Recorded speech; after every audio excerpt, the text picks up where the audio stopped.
Hey there, we're about to dive into a word you probably use all the time: acceleration. But what does it really mean, in a physics sense? Turns out the official definition is built from just two simple ideas, and we're going to put them together, step by step.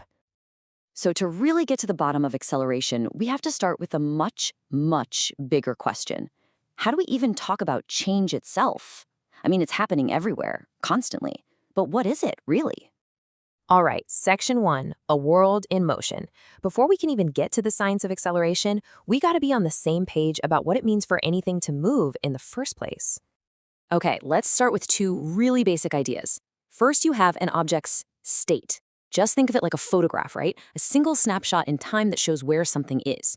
But physics is really about the change. That's the movie, not the snapshot. It's all about the process of getting from one state to the next.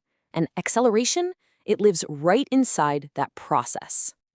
Section 2. What is changing? So, if we know acceleration is about change, we have to get a little more specific. It's not a change in, say, color or temperature. It's a change in something very, very particular. And here it is, our first major building block. The specific kind of change we're looking at is a change in velocity. Now, velocity isn't just speed. This is super important. It's speed in a specific direction. So getting faster, slowing down, or even just turning a corner, all of those count as a change in velocity. This is the what that's changing. Section 3, the dimension of time. So we know what is changing, but now we need to ask, well, how fast is it changing? And that brings in our second key ingredient, time. This leads us to our second key phrase, time rate. All this really means is it's a way to measure how quickly a change happens. Is a car's velocity changing super gradually over 10 seconds, or is it changing like that in a single moment? The time rate gives us the how fast part of our equation. Section 4, putting it all together. Okay, so we have our what, a change of velocity, and we have our how fast, the time rate. Now let's just stick them together. First, we start with our core idea, the thing that's happening, a change of velocity. And now let's add our second piece to describe how fast that change happens.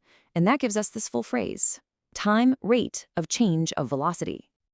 Now, this whole phrase we just built isn't just some clunky description. Oh no, it is a precise scientific definition, and it has a single, really powerful name. Time rate of change of velocity. Every single word in there is doing a job. It tells us we're measuring how quickly an object's speed and its direction are changing. And this whole concept Is just summed up in one word, acceleration. That's it. When a physicist talks about acceleration, this is exactly what they mean. So hitting the gas pedal, that's acceleration. Hitting the brakes, that's acceleration too, just a negative one. And get this, even turning a corner at a totally constant speed is acceleration, because your direction, and therefore your velocity, is changing. So the big takeaway here is that even these complex-sounding scientific terms are really just built from simple logical pieces. And now that you see how that logic works, here's something to chew on. If acceleration is the time rate of change of velocity, what would you call the time rate of change of acceleration? Something to think about.